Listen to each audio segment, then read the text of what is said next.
aujourd'hui, nous allons parler d'une grande thématique très importante qui est le développement du lien ville-hôpital.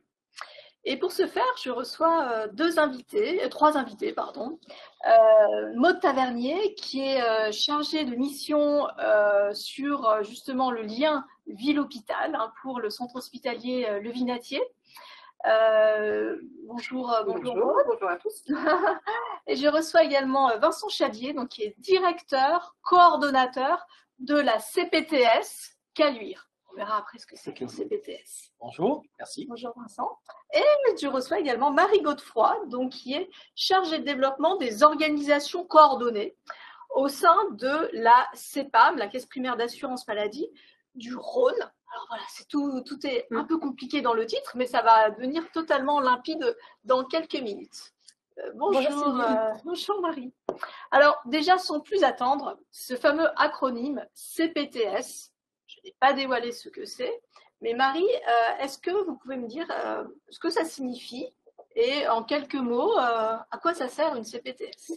Alors, une CPTS, c'est une communauté professionnelle territoriale de santé. Donc, c'est tout simplement un regroupement de professionnels de santé qui travaillent sur un même territoire et qui ont la volonté de travailler ensemble pour améliorer la prise en charge des patients de leur territoire. Donc, on a vraiment avec la CPTS une approche collaborative pour répondre aux besoins spécifiques d'un territoire. Alors, ces professionnels, ce qui est important à noter, c'est qu'ils sont regroupés sous la forme d'une association loi 1901.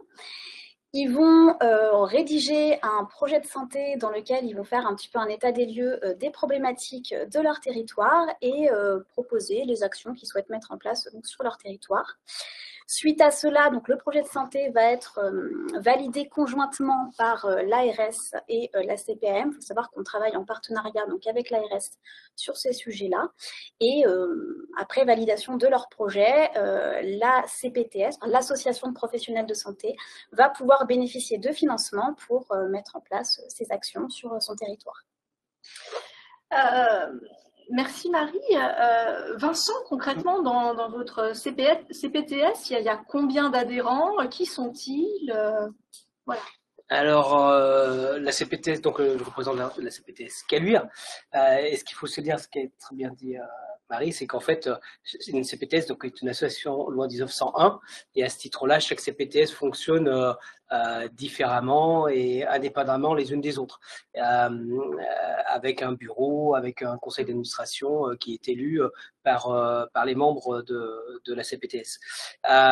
Si je prends l'exemple de celle de Caluire, eh bien, sur le territoire, nous avons environ 500 professionnels de santé qui exercent et nous avons, pas plus tard que hier, j'ai regardé encore les chiffres, il y a 181 adhérents professionnels de santé du territoire.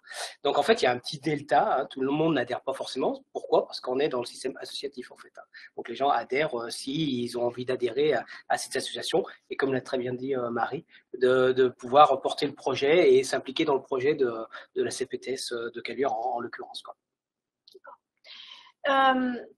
Finalement, quel type d'actions peuvent porter les CPTS? Peut-être du point de vue de la caisse d'assurance maladie, vous qui voyez finalement tous ces projets, qu'est-ce qui revient couramment? Est-ce que la santé mentale revient couramment sur ça? Alors oui, les CPTS, elles vont avoir la possibilité de bénéficier de financement. Donc pour cela, elles vont signer un contrat de financement qui s'appelle le contrat ACI. Donc c'est un contrat tripartite signé entre la CPTS, la CEPAM et l'ARS.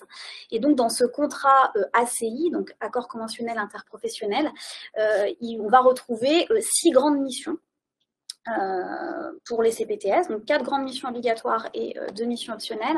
Dans les missions obligatoires, on va avoir tout ce qui est faciliter l'accès aux soins, notamment l'accès à un médecin traitant et des soins programmés. Développer des parcours de soins pour les patients, donc qui répondent aux besoins du territoire et qui permettent aussi de créer du lien entre la ville et l'hôpital.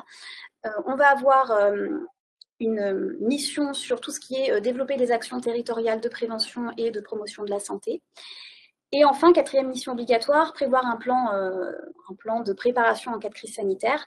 Et enfin, on a 2 missions optionnelles sur lesquelles les CPTS ont la possibilité de travailler. Donc, ça va être tout ce qui est accompagnement des professionnels sur le territoire et accompagnement aussi des nouveaux installés, et tout ce qui est des qualités et pertinence des soins. Et donc, la santé mentale, ça fait partie des missions qu'on retrouve régulièrement dans les projets de CPTS, puisque ça fait partie des missions qui vont être travaillées dans le cadre des parcours. Ce qui est important au niveau des choix des thématiques des parcours sur lesquels vont travailler les CPTS, c'est que ça réponde vraiment aux besoins du territoire. Pas question d'aller sur une niche, hein. Vraiment, il faut que ça réponde, que le plus grand nombre de patients puissent en bénéficier. Et c'est vrai que la particularité de la santé mentale, c'est que c'est un enjeu majeur, finalement, qui est commun à un petit peu tous les territoires. D'ailleurs, c'est inscrit dans le projet régional de santé. Donc c'est vrai que la CPAM et l'ARS, on a tendance quand même à encourager les CPTS à se saisir de ce sujet et à travailler sur des parcours santé mentale et à créer du lien aussi donc, avec les établissements comme le Vinatier. Justement, oui, ouais, je voulais préciser ce que disait Marie. Effectivement, ce qui est intéressant, c'est que au niveau des CPTS et avec la CPAM et l'ARS, on co-construit tous ces indicateurs et tous ces objectifs, et pour se rapprocher le plus possible du territoire et répondre aux besoins du territoire.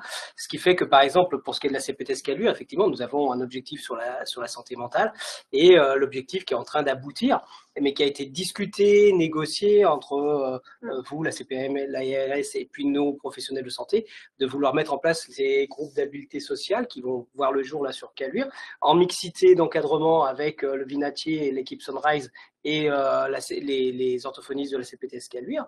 Et c'était vraiment une co-construction avec la CPM de vouloir, sur la santé mentale, aller dans ce sens-là avec nos professionnels de santé, en fait. C'est comme ça que ça se passe.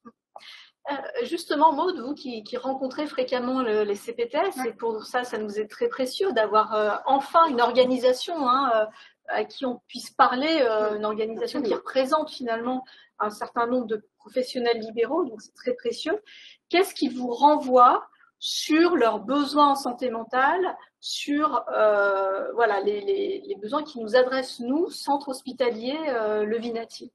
Alors, quand on a fait un recueil des besoins des CPTS, ce qui est assez unanime, et le premier besoin, c'est un besoin de compréhension de notre organisation de soins. Alors, on sent vraiment que chez les professionnels de santé, alors c'est vrai que les CPTS, il y a des gens qui participent au groupe, aux axes santé mentale, qui connaissent bien, mais l'ensemble des professionnels qui sont représentés par la CPTS n'ont pas forcément cette connaissance. Et la première chose, c'est une méconnaissance de l'organisation de soins, qu'elle soit d'ailleurs du côté du Vinatier ou du côté de la ville aussi. Toute l'offre en santé mentale est assez méconnue. Et il y a une difficulté à comprendre comment s'organise le parcours de soins, c'est-à-dire comment on oriente, comment on fait du lien avec les professionnels de terrain. C'est des questions premières qui viennent systématiquement. Le besoin premier, en tout cas avec la plupart des CPTS, c'est la compréhension de l'organisation du Vinatier. On travaille d'abord, souvent avec les CPTS, un répertoire. C'est souvent une des premières missions, un des premiers axes autour de la santé mentale, c'est créer un répertoire du territoire autour de la santé mentale. Répertoire qui sert aussi chez nous aux professionnels, puisqu'il répertorie aussi l'offre santé mentale libérale, ce qui permet chez nous de pouvoir orienter, quand il y a besoin, vers un psychologue, vers quelqu'un du terrain. Voilà. Les professionnels libéraux nous adressent aussi d'autres demandes. Alors, les demandes, elles sont aussi assez fortes du côté de la formation. On sent qu'il y a quand même beaucoup de difficultés à comprendre la santé mentale, à prescrire, à avoir une position face à un malade atteint de troubles de santé mentale. Donc, le besoin second qui est assez récurrent, c'est le besoin en formation. C'est cette question-là, alors peut-être qu'on en reparlera plus tard. On est en train de préparer pour le projet d'établissement des ateliers ville-hôpital, et ça fera partie d'un des axes qu'on va essayer de travailler avec nos partenaires, c'est la question de la formation et du besoin de formation en santé mentale qui se fait assez fort chez les professionnels libéraux. Quand on parle de parcours en santé mentale, et peut-être de parcours qui mêlent finalement un parcours en libéral et un parcours au centre hospitalier Le Vinatier, quels sont les points finalement d'articulation qui pourraient mieux fonctionner du point de vue des uns et des autres?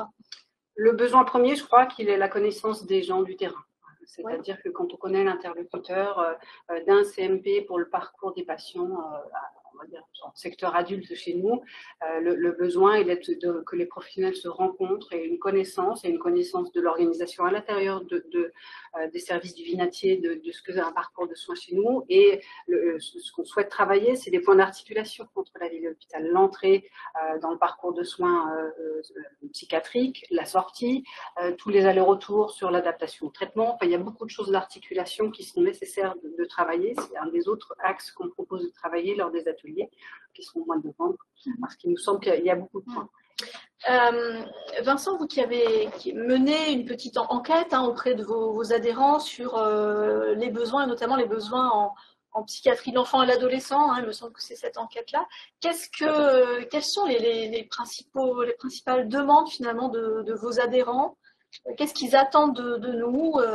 Je crois qu'en fait, Maud l'a très bien dit, il y a un vrai besoin, à différents niveaux, mais un vrai besoin d'échange. Oui. Et entre les professionnels des secteurs hospitaliers, quels qu'ils soient d'ailleurs, et puis les professionnels libéraux, de façon à pouvoir s'échanger des informations. On sait que les centres hospitaliers sont au cœur des dispositifs, des nouvelles thérapeutiques ou des nouvelles mises en place de démarches ou de choses comme ça. Et les libéraux sont souvent très demandeurs de savoir comment ça évolue, comment ça avance, et de pouvoir, je dirais, prendre le train pour pouvoir mieux prendre en charge leurs patients aussi au niveau du terrain. Et puis, donc cette espèce d'échange par formation, peu importe, on peut imaginer tout ce qu'on veut, tout un éventail. Et puis aussi, il y a cette problématique qui revient très fréquemment, mais c'est valable pour tous les centres hospitaliers, c'est la relation, la communication entre les hôpitaux et la médecine de ville. Et là, on a un vrai challenge, un vrai nœud à dénouer et à trouver des solutions pour qu'il y ait plus d'échanges d'informations, que l'information soit plus fluide, plus pertinente entre que ce soit le professionnel de santé vers l'hôpital ou l'hôpital vers le professionnel de santé. Là, il y a un vrai problème, c'est pas propre au Vinatier, c'est pareil avec la grosse boutique d'à côté des Hospices civils de Lyon. Donc donc il y a un vrai travail à avoir là-dessus pour favoriser et aider le parcours du patient entre l'hôpital, la ville, entre autres. Pouvoir plus facilement communiquer entre professionnels, pouvoir s'étayer, on va dire, de façon... Et on sait que les besoins ne sont pas les mêmes et les demandes ne sont pas les mêmes des uns et des autres. Et il faut qu'on trouve cette espèce de point commun, d'ensemble commun pour que les informations puissent bien se transmettre, et que ce soit par les outils aussi modernes, par plein de choses, quoi. Mais bon, il faut qu'on trouve les solutions qu'on cherche et qu'on puisse créer ces liens, quoi. Alors là, on a parlé des besoins, on va dire, des professionnels libéraux par rapport au Vinatier ou à l'articulation d'un parcours de santé, mais ce parcours de santé, il n'est pas forcément uniquement focalisé sur les problèmes de santé mentale, il concerne aussi la santé physique globale des patients qui sont suivis notamment au centre hospitalier Le Vinatier, et parfois le besoin de relayer, de trouver un médecin traitant, ou peut-être aussi un soin en non programmé. Qu'est-ce que peuvent proposer les CPTS de ce point de vue? Alors Marie ou Vincent? Les CPTS, en fait, donc comme l'a dit Marie tout à l'heure, on a dans nos missions socles obligatoires la gestion, ou en tout cas la prise en charge ou l'orientation sur les soins non programmés, ou la recherche de médecins traitants pour les habitants du territoire qui auraient besoin d'un médecin traitant. Donc ça fait partie de nos missions, et chaque CPTS s'organise pour remplir cette mission.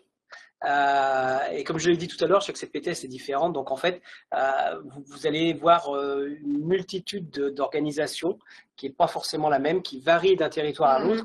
Mais pourquoi? Parce qu'en fait, c'est proche du territoire et ça ressemble aux acteurs du territoire. Donc ce que je peux vous dire, c'est que ça fait partie des missions obligatoires. Donc forcément, lorsqu'il y a une recherche de médecin traitant, qu'on s'adresse à nous, eh bien, on met tout en œuvre pour rechercher un médecin traitant pour répondre à la demande.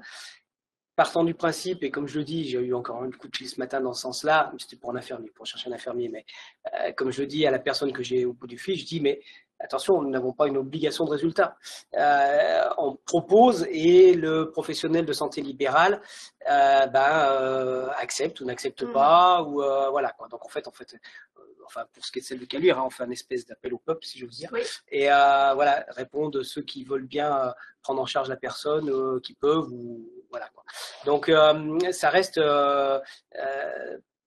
dépendant des professionnels de santé du terrain en fait. On n'a pas de, il ne faut pas imaginer que les CPTS, même si elles regroupent un certain nombre de professionnels de santé, ils n'ont pas de moyens de coercition sur les professionnels de santé. Et ça, c'est pas le sens d'une CPTS, bien au contraire. Le sens d'une CPTS, c'est vraiment de prendre en compte cette demande et de la retransmettre aux professionnels pour dire voilà, nous avons un habitant du territoire qui a un besoin. Est-ce que vous pouvez répondre à ce besoin? On vous souhaite d'ici là une très bonne après-midi et une très bonne semaine. Merci.